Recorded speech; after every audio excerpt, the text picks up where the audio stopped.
이 사기꾼 당장 구속시켜. 우리 아들 상대로 네가 감히 사기를 쳐?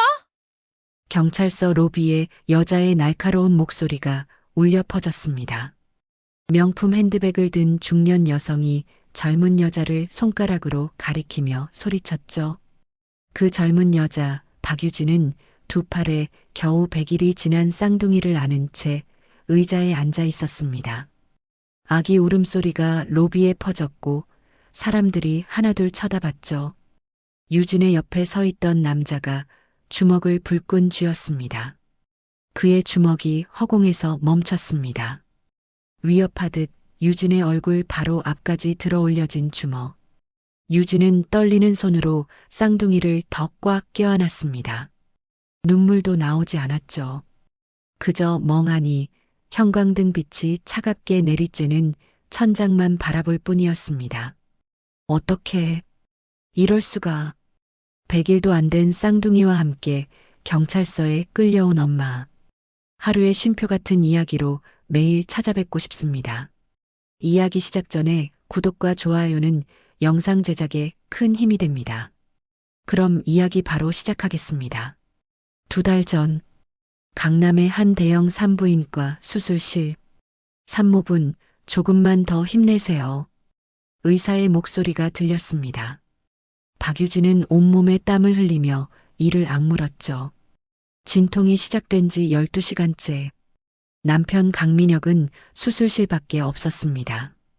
회사 일이 급해서 그 한마디만 남기고 사라진 지 6시간째였죠. 나왔습니다. 남자아이예요. 간호사의 목소리. 한 명 더 나옵니다.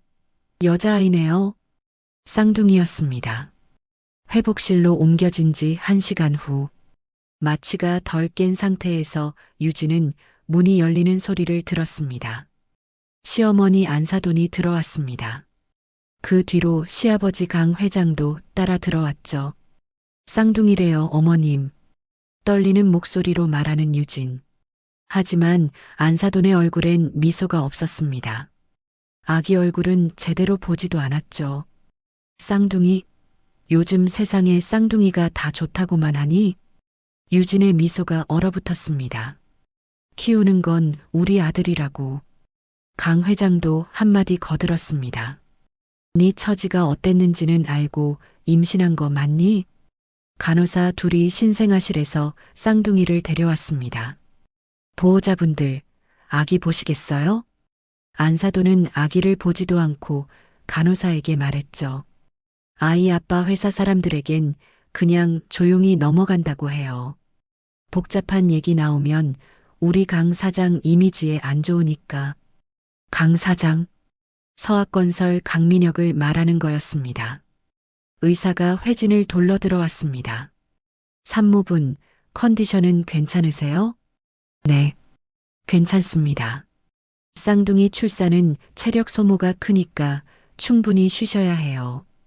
의사와 간호사들이 나가자 강 회장이 일어났습니다. 우린 간다. 안사돈도 따라 일어서며 말했습니다. 몸조리 잘해. 우리 집안 체면에 먹칠하는 일 없게. 그리고 나가버렸죠. 유진은 혼자 남겨졌습니다. 수술 자국의 통증 위로 정서적 수치심까지 덮쳐왔습니다. 그날 밤, 유진은 천장을 보다가 과거를 떠올렸습니다. 결혼식 날, 1년 전 그날이 생각났죠. 강남의 최고급 호텔 웨딩홀. 샹들리에가 화려하게 빛나는 그곳. 하지만 신부 측 혼주석엔 단 한 명. 유진의 엄마, 화영만 앉아 있었습니다. 싱글맘으로 딸을 키워온 화영. 신랑 측 혼주석엔 강 회장 부부가 당당히 앉아 있었죠. 하객들이 수군거렸습니다. 신부 쪽 혼주가 한 분밖에 안 계시네. 아비 없는 집 딸 데려와서 키워줘야 한다던데. 안사돈이 화영에게 인사하러 왔습니다. 혼자 따님 키우느라 고생 많으셨겠어요. 뭐, 사정이 있으셨겠지만 그 한마디에 담긴 차가움, 은근한 계급차. 하객 맨 뒷줄에 한 중년 남성이 조용히 앉아 있었습니다. 유진이 아는 사람이었죠. 엄마 친구 아저씨. 어렸을 때부터 가끔 집에 놀러 오시던 박철수 아저씨. 그는 항상 유진을 따뜻하게 대해주었습니다. 생일 때마다 선물도 챙겨주시고 학교 행사에도 가끔 오셨죠. 박철수는 멀리서 유진을 바라봤습니다. 웨딩 드레스를 입은 딸. 그의 눈가가 붉어졌지만 아무도 몰랐습니다. 딸 유진은 그가 친부라는 사실을 모른 채 그저 엄마 친구 아저씨라고만 알고 있었습니다. 신혼여행에서 돌아온 후 유진은 강남 펜트하우스로 이사했습니다. 시부모와 같은 건물의 다른 층. 우리가 지켜봐야 하니까 같은 건물에 살아야지. 안사돈의 말이었습니다. 결혼 석 달 만에 임신 소식을 들었을 때 여보, 우리 아기 생겼대. 강민혁도 처음엔 기뻐하는 듯 했습니다. 하지만 시부모에게 알리러 갔을 때 안사돈의 반응은 달랐습니다. 벌써? 결혼한 지 겨우 석 달 만에? 요즘 애들은 참 계획도 없이. 강 회장이 신문을 보며 중얼거렸죠. 임신 5개월째. 쌍둥이라는 걸 알게 됐을 때 유진은 혼자 산부인과에서 초음파를 받습니다. 축하드려요. 쌍둥이시네요. 그날 저녁 시부모에게 쌍둥이 소식을 전했습니다. 어머님, 쌍둥이래요. 안사돈은 TV를 보다가 고개를 돌렸습니다. 쌍둥이? 힘들겠네. 그게 전부였습니다. 그리고 출산일. 진통이 시작됐을 때 남편에게 전화했습니다. 여보, 지금 병원 가야 할 것 같아. 알았어, 내가 갈게. 하지만 강민혁은 오지 않았습니다. 결국 유진은 혼자 택시를 타고 병원에 갔죠. 응급실에 도착해서야 남편에게서 문자가 왔습니다.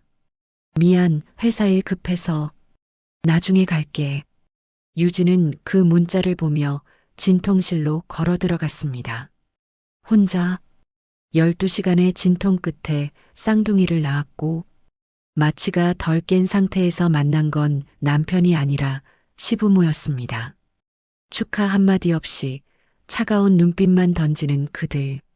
유진은 병실 침대에 누워 천장을 보며 생각했습니다. 이게 가족인가? 하지만 그녀는 아직 몰랐습니다. 진짜 지옥은 지금부터 시작이라는 걸. 그리고 자신에게 숨겨진 진실이 곧 모든 걸 바꿔놓으리란 것을. 출산 후 일주일. 유진은 쌍둥이를 안고 강남 펜트하우스로 돌아왔습니다. 화려한 대리석 바닥, 통유리로 보이는 강남 야경. 하지만 집은 여전히 차가운 얼음성이었죠. 유진은 거실 한쪽 벽에 작은 아기 사진을 붙였습니다. 쌍둥이의 첫 사진. 그리고 현관 옆 작은 테이블에 꽃을 사다 뒀습니다. 조금이라도 따뜻한 집으로 만들고 싶어. 하지만 그 순간 현관문이 열렸습니다. 안사돈이 들어왔죠. 뭐야 이게? 그녀는 꽃병을 보더니 인상을 찌푸렸습니다. 이렇게 싸구려 감성으로 집을 지저분하게 만들어? 아, 그게. 유진이 말하려 했지만 안사돈은 듣지 않았습니다. 가정부를 불렀죠. 이모, 이거 다 치워요. 네, 사모님. 가정부가 꽃병을 들고 나갔습니다. 벽에 붙인 아기 사진도 떼어냈죠. 유진은 가만히 서서 지켜볼 수밖에 없었습니다. 이 집은 우리 집안 품격에 맞게 관리되는 거야. 네가 함부로 꾸미는 곳 아니라고. 안사돈의 차가운 목소리. 유진은 고개를 숙였습니다. 죄송합니다. 저녁 식사 시간.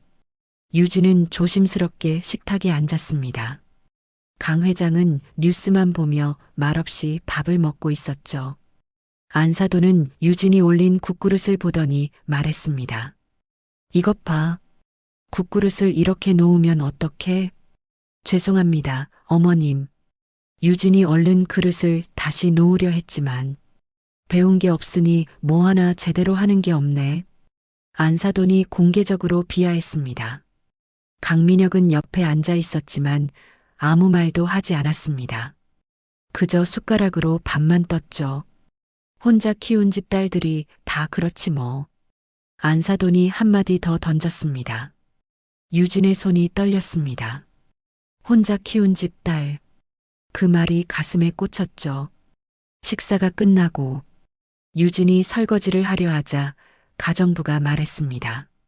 제가 할게요, 사모님. 아니에요, 제가. 안 사모님께서 설거지는 제가 하라고 하셨어요. 가정부의 난처한 표정. 유진은 물러설 수밖에 없었습니다. 거실로 돌아오니 안사돈이 말했습니다. 애들 울음소리 시끄러우니까 방음 잘 되는 안방에서만 재워. 네. 그리고 밤에 우는 거 우리한테 안 들리게 해. 회장님 잠 예민하시니까. 유진은 고개를 끄덕였습니다.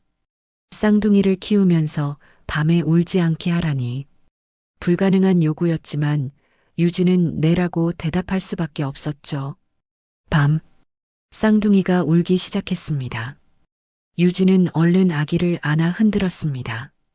쉿, 쉿. 목소리를 최대한 낮추며 달랬죠. 하지만 아기는 계속 울었습니다. 제발, 제발 조용히. 유진의 눈에서 눈물이 흘러내렸습니다. 문 밖에서 발소리가 들렸습니다. 안사돈의 목소리가 들려왔죠. 애들 좀 조용히 못 시켜? 우리 내일 골프 약속 있다고. 죄송합니다, 어머님. 유진은 아기를 안고 욕실로 들어갔습니다. 문을 닫고 변기 뚜껑을 닫은 뒤 그 위에 앉았죠. 좁은 욕실에서 쌍둥이를 안고 흔들었습니다. 아기 울음소리가 타일에 울려 퍼졌지만 이곳이 그나마 방음이 됐습니다. 유진은 조용히 울었습니다. 다음 날 아침 남편 강민혁이 출근 준비를 하고 있었습니다. 유진이 조심스럽게 말을 꺼냈죠. 여보. 응? 어머님이 너무 심하신 것 같아. 강민혁이 넥타이를 매다 말고 유진을 봤습니다. 우리 엄마 원래 말이 좀 세서 그렇지 마음은 안 그래. 하지만 조금만 참아줘. 시간 지나면 괜찮아질 거야. 강민혁은 유진의 어깨를 가볍게 두드렸습니다. 그리고 현관으로 나갔죠. 유진은 거실에 혼자 남겨졌습니다. 조금만 참으면 괜찮아질까. 하지만 상황은 나아지지 않았습니다. 며칠 후 가족 모임이 있었습니다. 강 회장의 형제들이 모인 자리였죠. 유진은 쌍둥이를 안고 조용히 구석에 앉아 있었습니다. 친척들이 쌍둥이를 보러 왔습니다. 어머, 쌍둥이네. 축하해요. 감사합니다. 유진이 웃으며 대답했습니다. 하지만 안사돈이 끼어들었죠. 쌍둥이가 뭐가 좋다고. 키우는 사람만 힘들지. 분위기가 싸늘해졌습니다. 친척들은 어색하게 웃으며 자리를 떴죠. 유진은 고개를 숙인 채 아기만 안고 있었습니다. 강민혁이 다가와 작은 목소리로 말했습니다. 엄마가 좀 피곤하셔서 그래. 이해해줘. 유진은 대답하지 않았습니다. 이해하라고. 또 그날 저녁 식사 자리에서 강민혁이 처음으로 유진 편을 들었습니다. 엄마, 유진이도 애 키우느라 힘든데 너무 심하신 거 아니에요? 순간 식탁이 조용해졌습니다. 강 회장이 수저를 내려놓았죠. 뭐? 그의 목소리가 낮게 깔렸습니다. 어른들 앞에서 마누라 편만 드는 아들 봤냐? 강민혁의 얼굴이 굳었습니다. 아버지, 너희 엄마가 너 와이프한테 뭐 잘못한 게 있어? 집안 격식 가르쳐 주시는 건데? 그게 아니라 그만 먹고 들어가. 강 회장의 단호한 말. 강민혁은 더 이상 말하지 못했습니다. 그는 수저를 놓고 자리에서 일어났죠. 유진은 그 모습을 보며 깨달았습니다.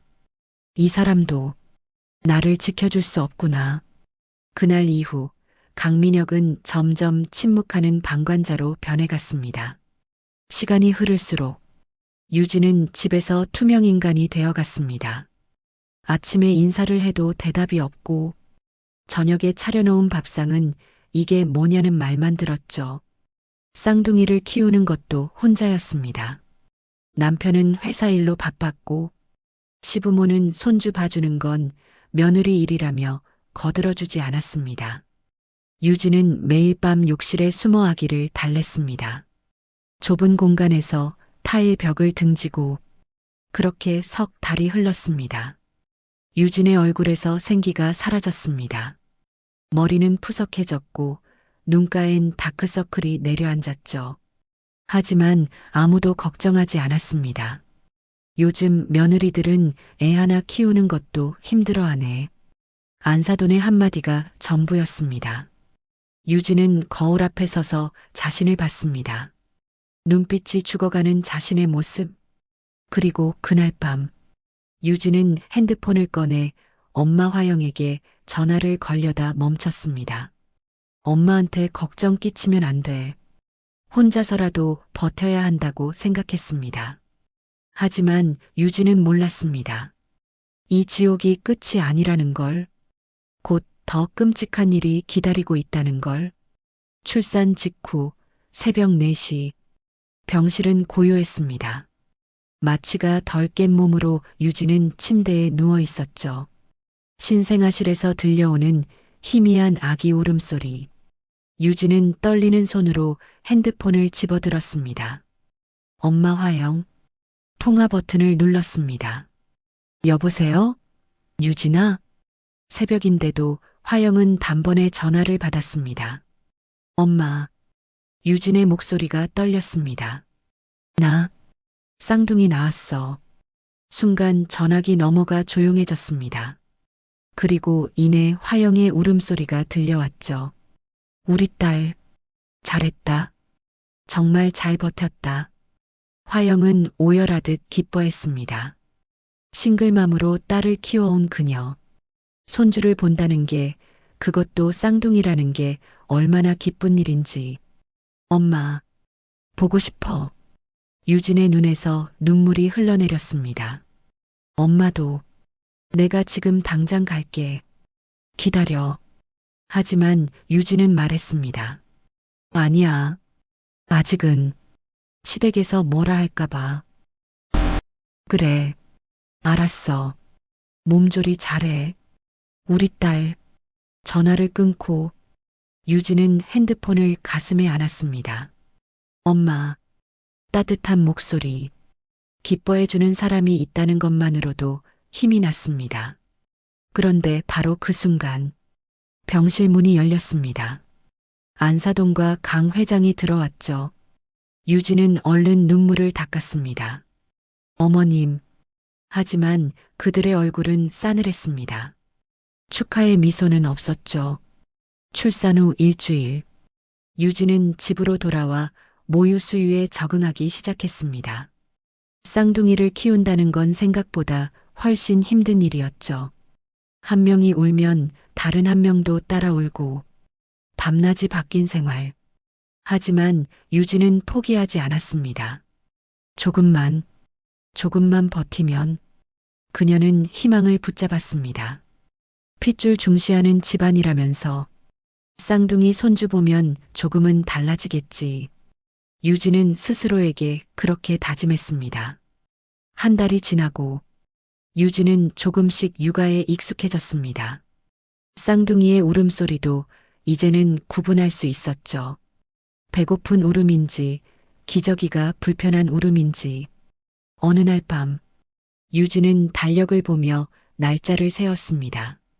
100일까지 2달 남았네. 그리고 문득 생각이 떠올랐습니다. 100일 잔치를 하면 어머님이 조금은 마음을 여시지 않을까? 유진은 그날부터 쌍둥이 100일을 손가락 꼽아 기다렸습니다. 2달 후 어느 날 저녁 유진은 남편 강민혁에게 조심스럽게 말을 꺼냈습니다. 여보. 응? 강민혁이 노트북을 보다 고개를 들었습니다. 100일 되면 부모님 모시고 집으로 아기 보러 오시라고 따로 초대하자. 초대? 응, 내가 음식도 준비하고 상도 차릴게. 유진의 목소리에 간절함이 묻어났습니다. 그때는 우리 애기들 예뻐해 주시지 않을까? 강민혁은 잠시 생각하더니 한숨을 쉬었습니다. 뭘 또 그렇게까지 해. 근데 우리 임신한 시기가 맞긴 해. 왜 다른 것 같지? 유진은 당황했습니다. 며칠 전부터 남편이 아이들을 보며 날 안 닮은 것 같은데라고 계속 입에 올렸기 때문이죠. 내 새끼가 맞긴 하나. 뭐라고? 아니야, 나간다. 남편이 나갔습니다. 그날부터 유진은 100일 준비를 시작했습니다. 인터넷으로 100일 상차림을 검색했습니다. 예쁜 백설기, 과일, 수수 팥떡. 화려하진 않지만 정성스럽게 차릴 생각이었죠. 쌍둥이 한복도 미리 주문했습니다. 분홍색과 파란색.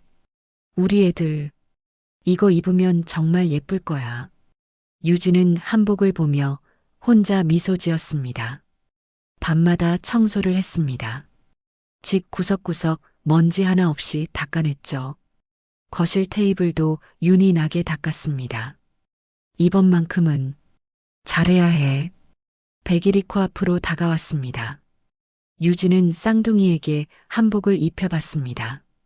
우리 아들, 우리 딸, 내일 할머니 할아버지 오신대. 아기들은 방긋 웃었습니다. 유진의 눈에 눈물이 맺혔습니다. 내일은 분명 달라질 거야. 그녀는 그렇게 믿고 싶었습니다. 100일 당일 아침, 유진은 새벽부터 일어나 준비를 시작했습니다.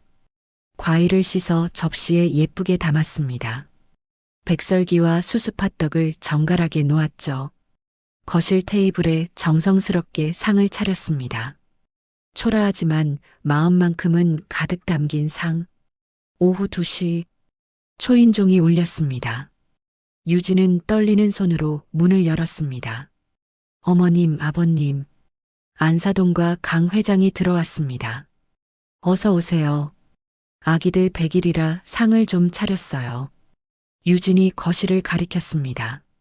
하지만 안사돈의 얼굴은 차갑기만 했습니다. 강 회장도 무표정했죠. 유진의 가슴이 철렁 내려앉았습니다. 왜 저런 표정이지? 그리고 안사돈이 입을 열었습니다. 네가 낳은 쌍둥이가 우리 집안이랑 무슨 상관이야? 하도 기가 막혀서 와봤어. 네 새끼들을 내가 손주라고 인정해 줄 것 같니? 유진은 귀를 의심했습니다. 네. 애비도 제대로 모르는 집안에서 자란 애가 우리 집안 이름 달고 애를 낳았다고? 안사돈의 목소리가 점점 커졌습니다. 애비 없는 핏줄은 우리 손주 아니야. 호적에 올릴 생각하지 마. 유진의 머릿속이 하얗게 변했습니다. 이게 무슨 소리지? 그녀가 100일을 위해 준비한 모든 것들, 정성스럽게 차린 상, 쌍둥이가 입은 한복, 그 모든 것이 한순간에 무너져 내렸습니다. 유진은 처음으로 정면으로 맞섰습니다. 어머님, 두 아이 다 어머님 손주예요. 그리고 제 귀한 자식입니다. 그 순간 현관문이 열리고 강민혁이 들어왔습니다. 그리고 그는 유진에게 던진 한마디가 모든 것을 끝장냈습니다. 야, 근데 내 새끼 맞긴 하냐? 유진은 얼어붙었습니다. 라고? 아무래도 수상해서 그래. DNA 검사 한번 해봐야 되는 거 아니야? 남편의 입에서 나온 말. 유진의 세계가 무너지는 순간이었습니다. 라고? 유진은 남편을 바라봤습니다. 내 새끼 맞긴 하냐고. 강민혁이 팔짱을 끼며 말했습니다. 아무래도 수상해서 그래. DNA 검사 한번 해봐야 되는 거 아니야? 유진의 입술이 떨렸습니다. 여보, 지금 솔직히 말해봐. 정말 내 애 맞아? 남편의 눈빛이 차가웠습니다. 안사돈이 유진에게 다가왔습니다. 그렇게 당당하면 검사해 보던가. 그녀는 유진이 안고 있던 쌍둥이 중 한 명을 억지로 뺏어 안았습니다. 어머님, 안사돈은 유진의 팔을 거칠게 잡아 끌었습니다.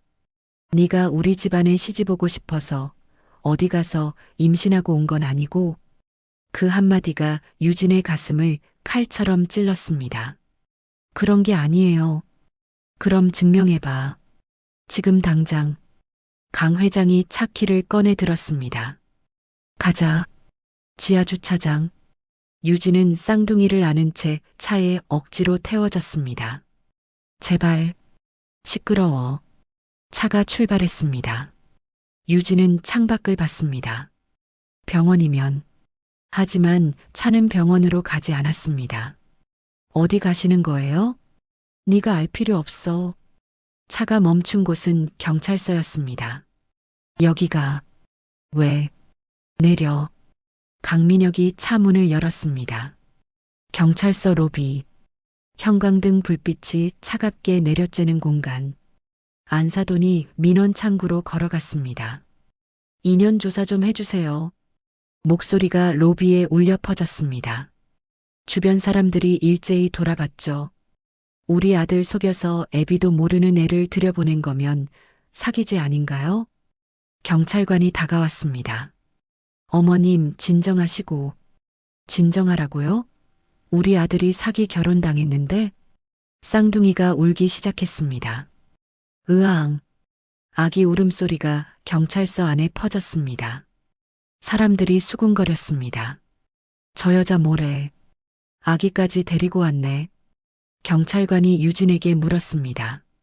부인, 앉으시죠. 저는. 앉으세요. 유진은 의자에 앉았습니다. 강민혁이 유진 옆에 섰습니다. 팔짱을 낀 채 노려봤죠. 그리고 주먹을 불끈 쥐었습니다. 솔직히 말해. 주먹이 허공에서 유진의 얼굴 앞까지 올라왔습니다. 위협하듯 멈춘 주먹. 지금이라도 말하면 봐준다. 유진은 몸을 뒤로 움츠렸습니다. 누구 애냐고. 내 새끼 맞냐고. 똑바로 대답해. 여보. 제발. 대답 안 해? 주먹이 더 가까이 왔습니다. 유진은 쌍둥이를 더 꽉 껴안았습니다. 안사돈이 다시 나섰습니다. 경찰관님, 이 여자 신원 조회 좀 해주세요. 어머님, 그건 제가 서학건설 회장 부인입니다. 우리 회사에서 여기 관할서에 후원도 하는데요. 안사돈의 목소리가 날카로워졌습니다. 경찰관은 망설이다 컴퓨터를 켰습니다. 쌍둥이는 계속 울고 있었습니다. 사람들이 지나가며 쳐다봤습니다. 저 여자 뭐 잘못한 거 아냐? 유진의 눈에서 눈물이 흘러내렸습니다. 1시간이 흘렀습니다. 조회 결과 특이사항 없습니다. 경찰관이 말했습니다. 뭐, 그럼 DNA 검사는요? 그건 자발적으로. 자발적? 안사돈이 목소리를 높였습니다. 경찰관이 유진을 봤습니다. 부인, DNA 검사 받으실. 유진은 고개를 들었습니다. 눈물 범벅이 된 얼굴. 저는 받을게요. 뭐? 검사 받을게요. 증명할게요. 유진의 목소리가 떨렸습니다. 이 아이들이 제 남편의 자식이라는 걸. 하지만 그 순간 유진의 마음속에서 무언가가 부서졌습니다. 아, 이 집은. 쌍둥이를 내려다봤습니다. 내 아이들까지도 사람 취급하지 않는구나. 신뢰, 가족에 대한 믿음, 그 모든 것이 산산조각 났습니다. 경찰서를 나올 때 유진은 비틀거렸습니다. 똑바로 걸어. 안사돈이 차갑게 말했습니다. 차에 탔습니다. 돌아가는 길, 창밖으로 비가 내리기 시작했습니다. 유진은 창문에 이마를 기댔습니다. 쌍둥이는 지쳐 잠들어 있었습니다. 집으로 돌아왔습니다. 검사 결과 나올 때까지 조용히 있어. 아무한테도 말하지 말고. 안사돈이 말했습니다. 네. 현관문이 닫혔습니다. 유진은 쌍둥이를 안방에 내려놓았습니다. 그리고 욕실로 걸어갔습니다. 거울 속 자신을 봤습니다. 눈이 퉁퉁 부은 얼굴, 창백한 입술. 이게 나인가? 유진은 바닥에 주저앉았습니다. 이 집에서 벗어나야 해. 하지만 어떻게? 쌍둥이를 데리고 어디로 갈 수 있을까? 그녀에게 남은 건 아무것도 없었습니다. 돈도 집도 의지할 곳도. 유진은 떨리는 손으로 핸드폰을 꺼냈습니다. 단축번호 1번. 엄마 화영. 하지만 통화 버튼을 누르지 못했습니다. 엄마한테 이런 얘기를 어떻게 해? 핸드폰을 내려놓았습니다. 그리고 무릎을 끌어안고 울었습니다. 소리내어. 처음으로 참지 않고 울었습니다. 밖에서 빗소리가 들렸습니다. 점점 거세지는 빗소리. 유진의 울음소리는 그 속에 묻혀갔습니다. 하지만 유진은 아직 몰랐습니다. 이 극한의 순간이 모든 것을 바꿀 시작점이 되리라는 걸. 경찰서 앞. 비가 내리기 시작했습니다. 유진은 쌍둥이를 안은 채 차에서 내렸습니다. 증거 부족이라니. 그럼 우리가 어떻게 해? 안사돈이 투덜거렸습니다. 강민혁도 한마디 거들었죠. 네가 수상해서 그런 거야. 알지? 유진은 대답하지 않았습니다. 차 타. 안사돈이 말했지만 유진은 고개를 저었습니다. 저 걸어갈게요. 뭐? 혼자 갈게요. 유진은 쌍둥이를 꼭 안고 걷기 시작했습니다. 비가 점점 거세졌습니다. 밤거리. 유진은 비를 맞으며 걸었습니다. 쌍둥이를 옷으로 가리며 걸었죠. 사람들이 우산을 쓰고 지나갔습니다. 하지만 아무도 유진을 쳐다보지 않았습니다. 으앙. 쌍둥이가 울기 시작했습니다. 쉿. 괜찮아. 유진이 흔들어 달랬지만 소용없었습니다. 비는 더 세차게 내렸습니다. 유진의 옷이 흠뻑 젖었습니다. 머리카락에서 물이 뚝뚝 떨어졌죠. 어디로 가지? 집으로 돌아갈 수 없었습니다. 그곳은 더 이상 집이 아니었으니까. 한참을 걷다가 유진은 작은 놀이터를 발견했습니다. 미끄럼틀 아래 비를 조금이라도 피할 수 있는 공간. 유진은 그곳으로 기어들어갔습니다. 쌍둥이를 품에 꼭 안았습니다. 미안해. 엄마가 미안해. 유진의 목소리가 떨렸습니다. 쌍둥이는 계속 울고 있었습니다. 추위에 떨고 있었죠. 유진은 자신의 옷을 벗어 아기들을 감쌌습니다. 괜찮아. 엄마가 있어. 하지만 유진 자신도 떨고 있었습니다. 온몸이 얼어붙는 것 같았습니다. 극도로 위태로운 상태. 유진은 떨리는 손으로 핸드폰을 꺼냈습니다. 화면이 빗물에 젖어 흐릿했습니다. 단축번호 1번. 엄마 화영. 통화 버튼을 눌렀습니다. 여보세요? 유진아? 화영의 목소리가 들렸습니다. 엄마. 유진의 목소리가 떨렸습니다. 엄마, 나 어떡해? 왜? 무슨 일이야? 얘네가 내 애가 아니래. 뭐? 화영의 목소리가 높아졌습니다. 시어머니가, 남편이 날 경찰서까지 끌고 갔어. 뭐라고? DNA 검사하래. 내가 다른 남자애를 낳았을 거래. 유진이 흐느끼기 시작했습니다. 엄마, 나 어떡해? 전화기 너머. 화영은 숨을 멈췄습니다.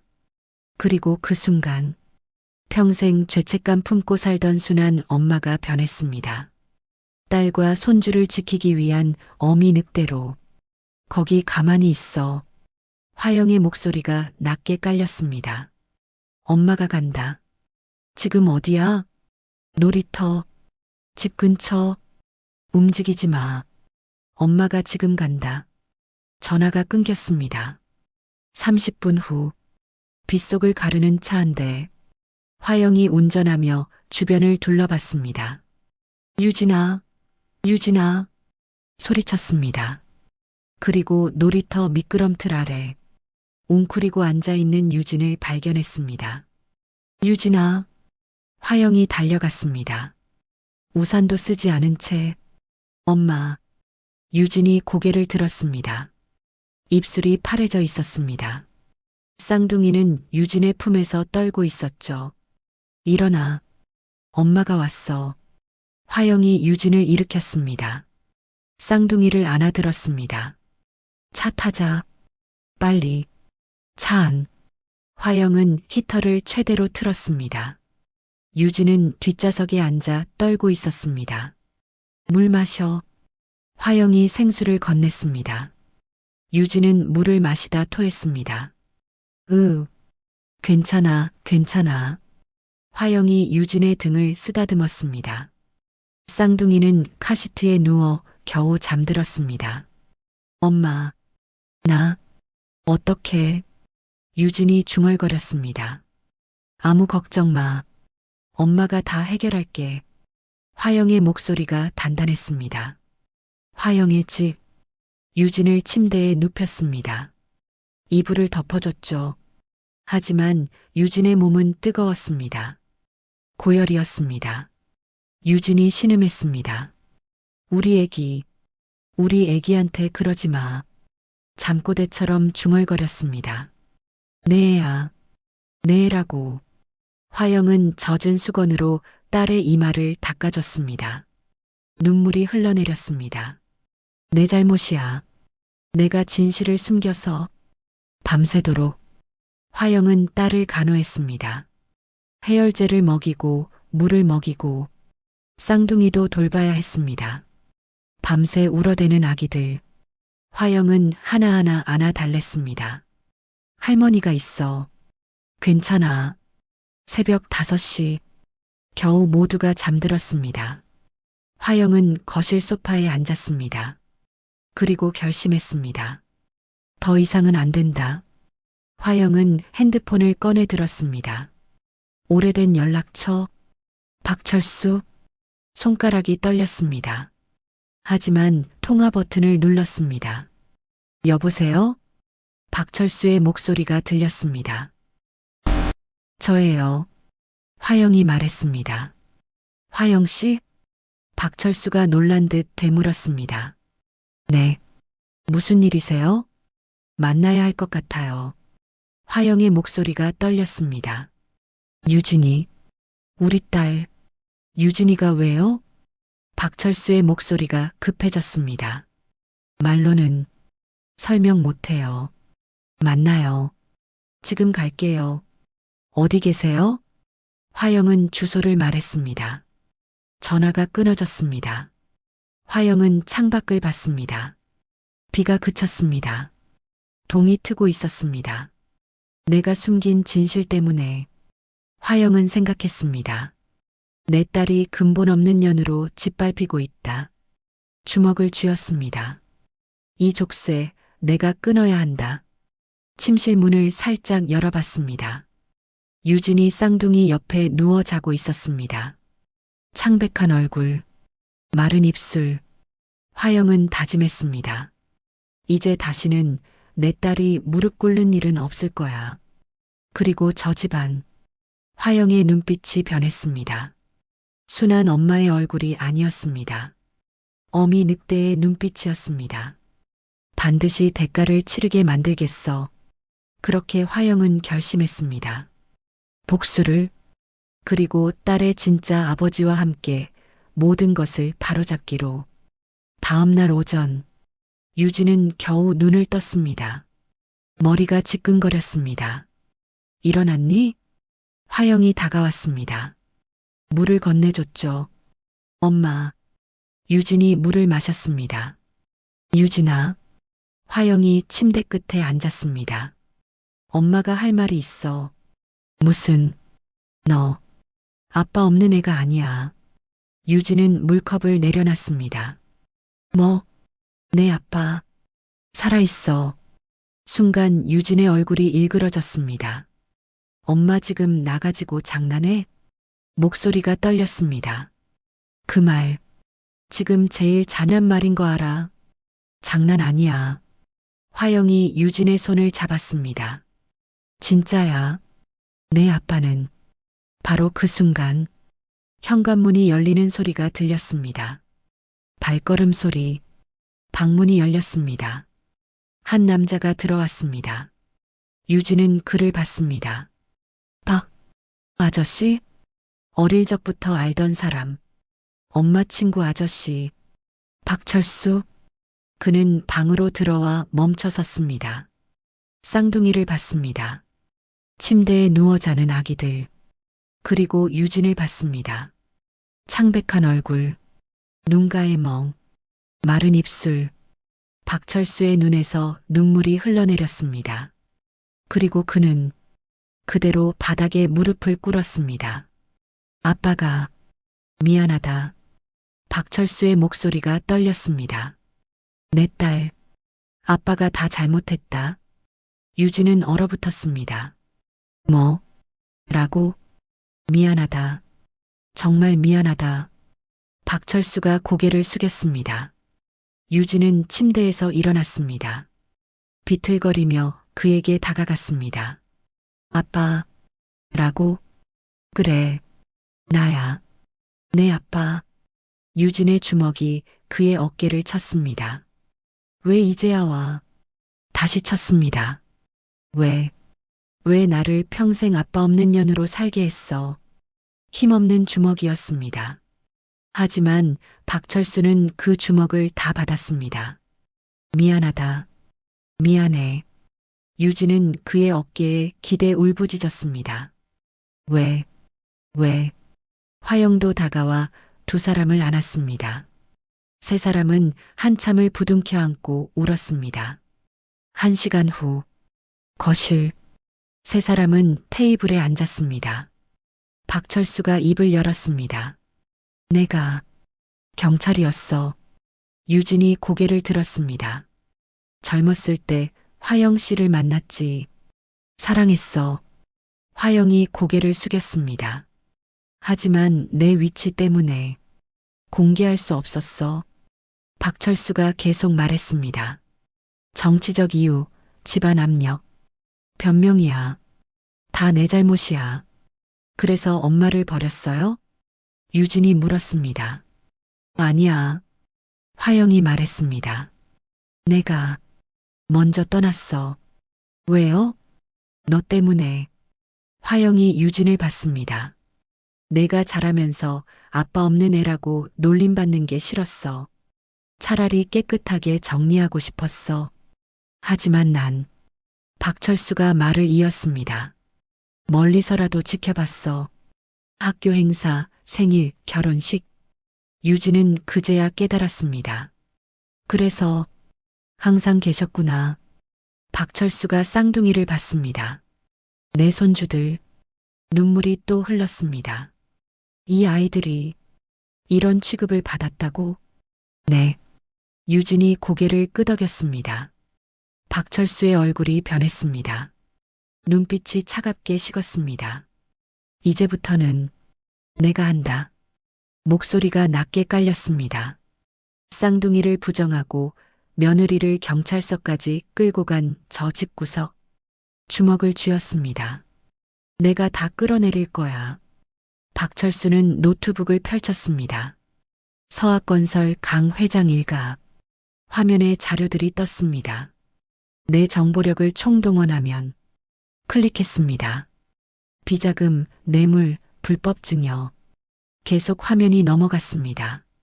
법인카드 사치, 점집 녹취. 이게 다 있어요? 유진이 놀라 물었습니다. 경찰청장이 가진 권한이야. 박철수가 말했습니다. 합법적으로 수사하면 다 나와. 하지만 유진이 망설였습니다. 이렇게까지 해야 할. 화영이 끼어들었습니다. 해야 해.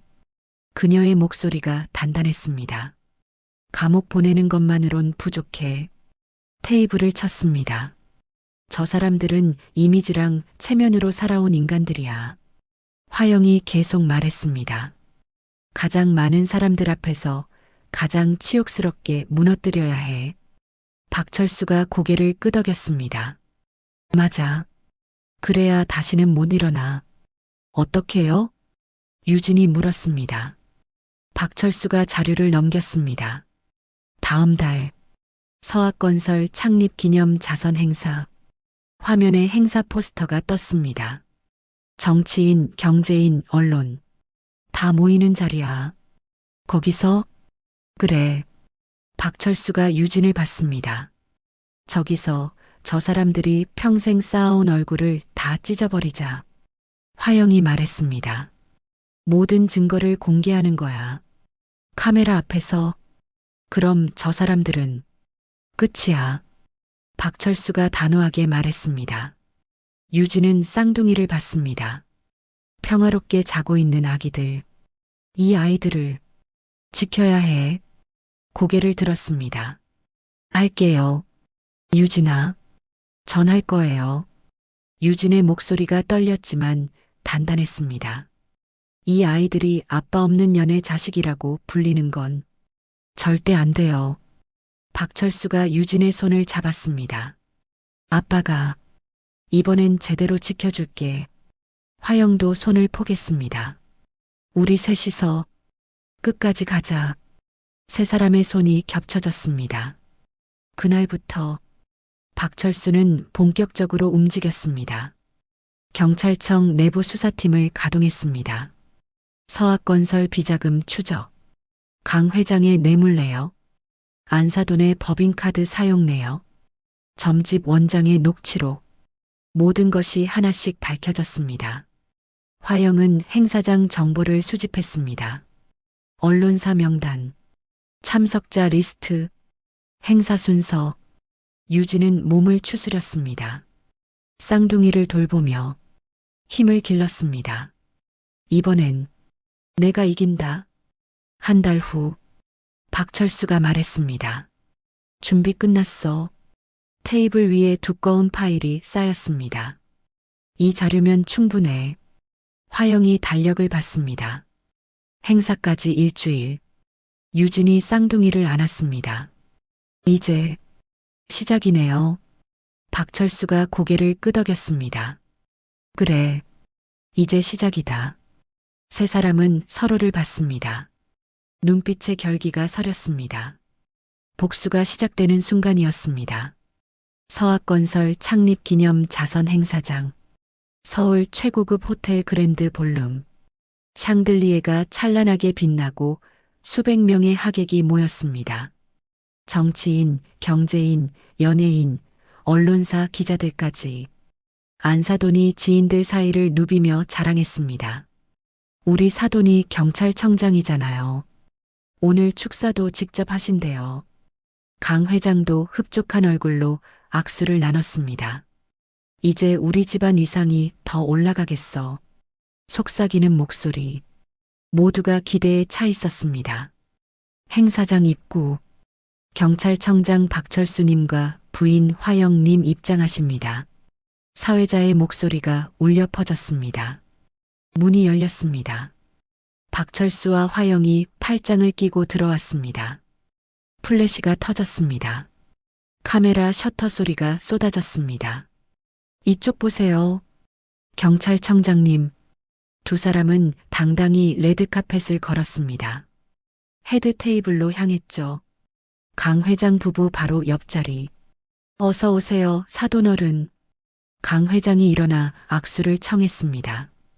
박철수는 짧게 악수했습니다. 표정은 차가웠습니다. 행사가 시작됐습니다. 식순이 진행됐습니다.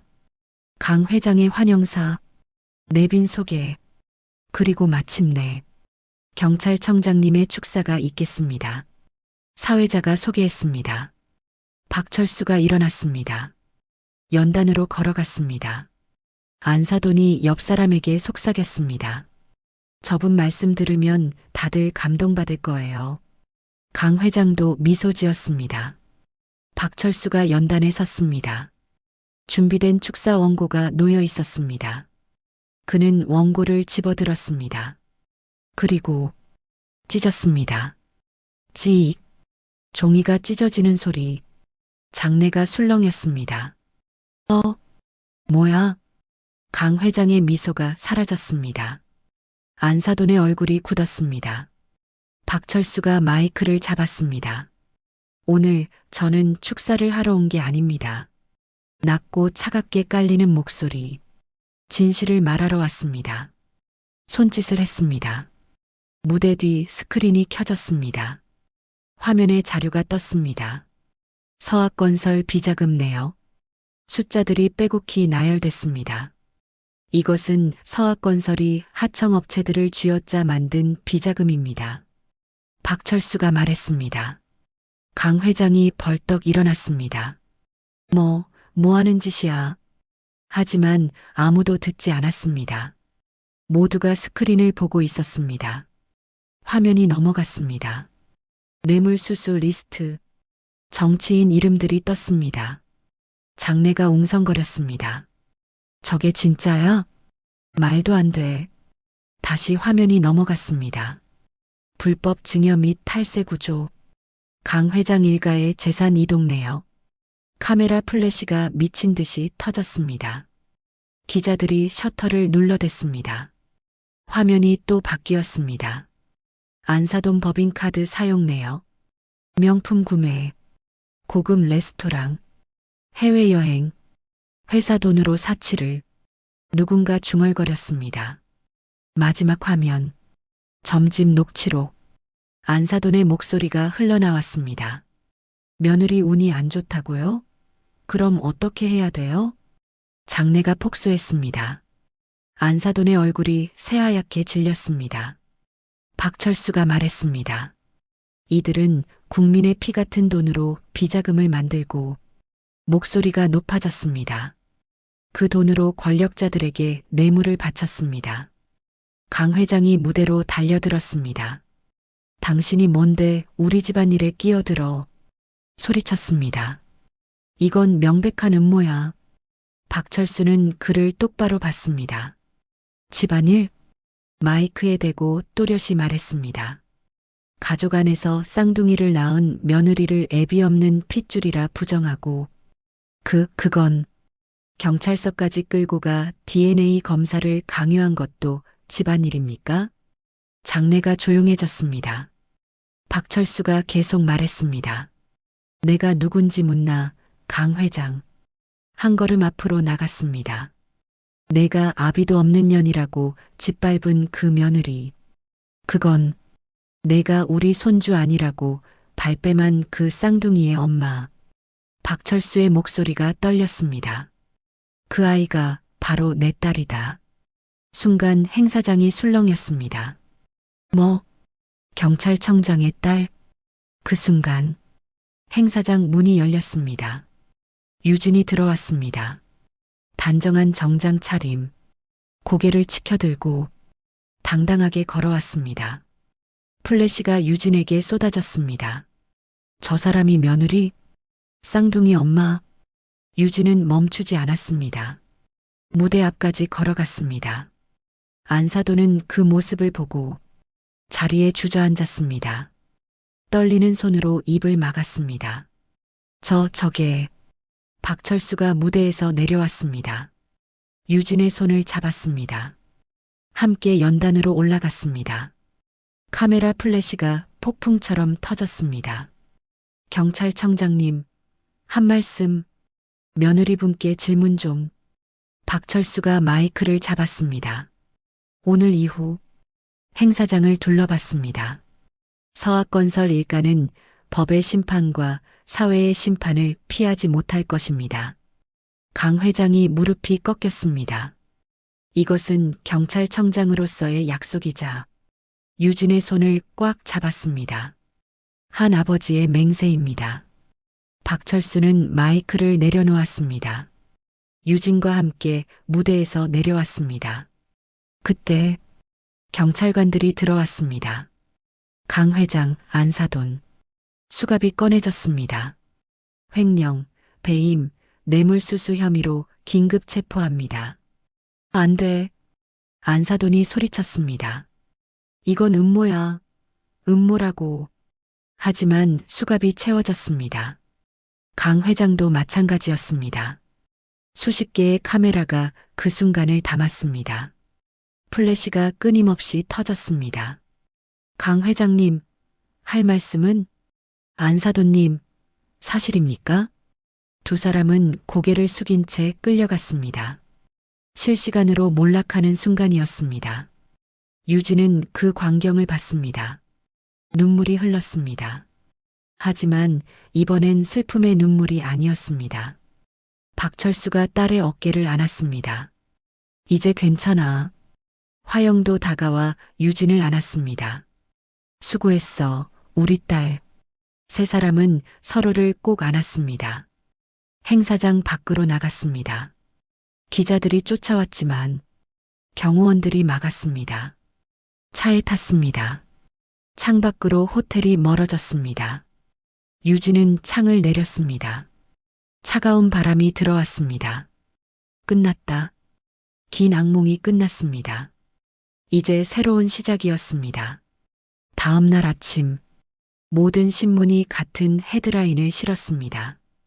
경찰청장의 폭로, 서학건설 일가의 추악한 민낯, 쌍둥이 며느리를 경찰서까지 끌고 간 재벌가의 실체, 뉴스도 마찬가지였습니다. 서학건설 강 회장이 어제 긴급 체포됐습니다. 앵커의 목소리, 배임, 횡령, 뇌물수수 등 혐의가 적용됐습니다. 화면에 수갑찬 강 회장이 나왔습니다. 고개를 숙인 채 호송되는 모습. 안사돈은 상습 폭행, 명예훼손 혐의로 함께 구속됐습니다. 검찰청. 박철수가 준비한 자료가 모두 넘어갔습니다. 국세청에도 자료가 전달됐죠. 이 정도면 검사가 서류를 넘기며 말했습니다. 10년은 나오기 힘들겠는데요. 서학건설 본사. 주가가 폭락했습니다. 거래 정지. 직원들이 황급히 짐을 쌌습니다. 회사 망하는 거 아냐? 이력서 다시 써야겠어. 거래처에서 연락이 끊겼습니다. 계약 취소 통보가 쏟아졌습니다. 회사는 사실상 붕괴했습니다. 구치소. 안사돈이 면회실에 앉았습니다. 죄수복을 입은 모습. 한때 명품만 입던 그녀. 지금은 초라한 죄인이었습니다. 변호사가 말했습니다. 증거가 너무 많습니다. 집행유예는 힘들 것 같습니다. 그럼 얼마나? 최소 5년입니다. 안사돈의 얼굴이 일그러졌습니다. 이건 음모야. 저것들이 다 꾸민 짓이라고. 하지만 아무도 믿지 않았습니다. 강민혁은 구속을 피했습니다. 직접적 범죄 증거가 없었으니까. 하지만 그가 잃은 건 더 많았습니다. 집도, 돈도, 명예도. 그리고 결정적으로 쌍둥이와 아내. 그는 유진에게 전화했습니다. 유진아, 누구세요? 차가운 목소리. 나야. 민혁이. 죄송하지만 그런 이름은 모릅니다. 유진아, 제발. 다시 시작하자. 강민혁 씨. 유진의 목소리가 단단했습니다. 당신이 버린 건 저만이 아니에요. 당신 쌍둥이들 아버지가 될 자격까지 버린 거예요. 유진아, 오늘부로 당신 이름은 제 인생에서도 제 아이들 인생에서도 완전히 지워졌어요. 전화가 끊겼습니다. 강민혁은 핸드폰을 내려다봤습니다. 텅 빈 방, 혼자 남겨진 그 모든 걸 잃은 남자였습니다. 며칠 후, 박철수는 기자회견을 열었습니다. 공권력을 사적 복수에 사용했다는 비판이 있습니다. 기자가 물었습니다. 박철수는 고개를 끄덕였습니다. 인정합니다. 그럼 책임지실 건가요? 네. 경찰청장직에서 물러나겠습니다. 플래시가 터졌습니다. 하지만 후회는 없습니다. 박철수가 말했습니다. 법을 어긴 건 사실입니다. 그러나 제 딸과 손주들을 지킨 것도 사실입니다. 앞으로 계획은 이제 저는 경찰청장이 아닌 한 아버지로, 그리고 화영 씨의 남편으로 남은 인생을 살겠습니다. 시간이 흘렀습니다. 겨울이 지나고 봄이 왔습니다. 유진은 작은 동네 공원을 걸었습니다. 쌍둥이 유모차를 밀고 박철수가 옆에서 함께 걸었습니다. 할아버지 왔다. 쌍둥이를 보며 웃는 그 평범한 할아버지의 얼굴이었습니다. 화영이 유진의 팔짱을 꼈습니다. 딸, 요즘 어때? 좋아요, 엄마. 유진이 웃었습니다. 오랜만에 진심으로 웃는 얼굴. 정말 좋아요. 벤치에 앉았습니다. 쌍둥이가 유모차에서 방긋 웃었습니다. 우리 아들 이름은 박하늘이야. 유진이 말했습니다. 왜 하늘이래? 화영이 물었습니다. 폭풍우가 지나간 뒤 맑게 갠 하늘처럼 살라고. 유진이 아기를 내려다봤습니다. 그리고 이젠 이 아이가 당당한 박씨라는 걸 세상에 보여주고 싶어서요. 박철수의 눈가가 붉어졌습니다. 고마워. 딸. 아니에요, 아빠. 유진이 박철수의 손을 잡았습니다. 제가 더 감사해요. 공원 산책로. 벚꽃이 만개했습니다. 바람에 꽃잎이 날렸습니다. 유진은 하늘을 올려다봤습니다. 나는 이제 마음속으로 정리했습니다. 더 이상 압이 없는 딸이 아니야. 누군가 짓밟아도 되는 며느리도 아니야. 쌍둥이를 내려다봤습니다. 나는 쌍둥이의 엄마 박유진. 한 남자의 사랑받는 딸이자 내 아이들을 지키는 엄마야. 저녁, 화영의 집. 세 사람이 식탁에 앉았습니다. 쌍둥이는 아기 의자에 앉아 웃고 있었습니다. 맛있게 먹어라. 박철수가 밥을 퍼줬습니다. 아빠, 제가 할게요. 아니야, 내가 할게. 평범한 가족의 모습. 따뜻한 저녁 식사. 창밖으로 노을이 졌습니다. 주황빛이 거실을 물들였습니다. 그날 밤, 유진은 쌍둥이를 재웠습니다. 자장가를 불러줬습니다. 자장자장 우리 아가. 아기들이 스르르 잠들었습니다. 유진은 그 모습을 한참 보다가 거실로 나왔습니다. 박철수와 화영이 소파에 앉아 있었습니다. 앉아? 화영이 물었습니다. 네, 조금만 더 있을게요. 유진이 그들 옆에 앉았습니다. 세 사람은 아무 말 없이 앉아 있었습니다. 편안한 침묵.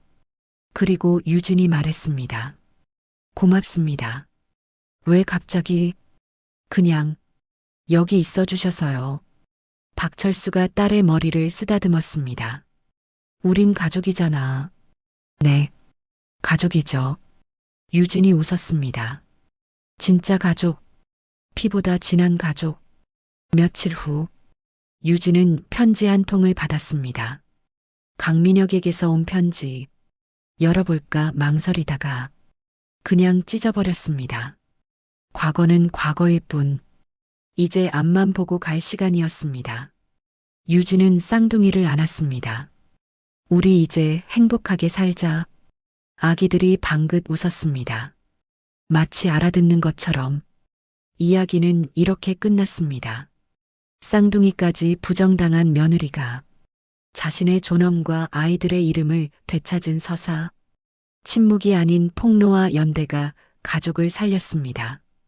그리고 무엇보다 진짜 가족은 피가 아니라 서로를 지키려는 마음으로 만들어진다는 것. 유진은 이제 알았습니다. 자신이 결코 혼자가 아니었다는 것을, 그리고 앞으로도 혼자가 아닐 것이라는 것을. 쌍둥이와 함께, 엄마와 아빠와 함께 새로운 인생이 시작됐습니다. 봄날의 따뜻한 햇살 아래에서 지금까지 사연 빛나는 밤이었습니다. 감사합니다.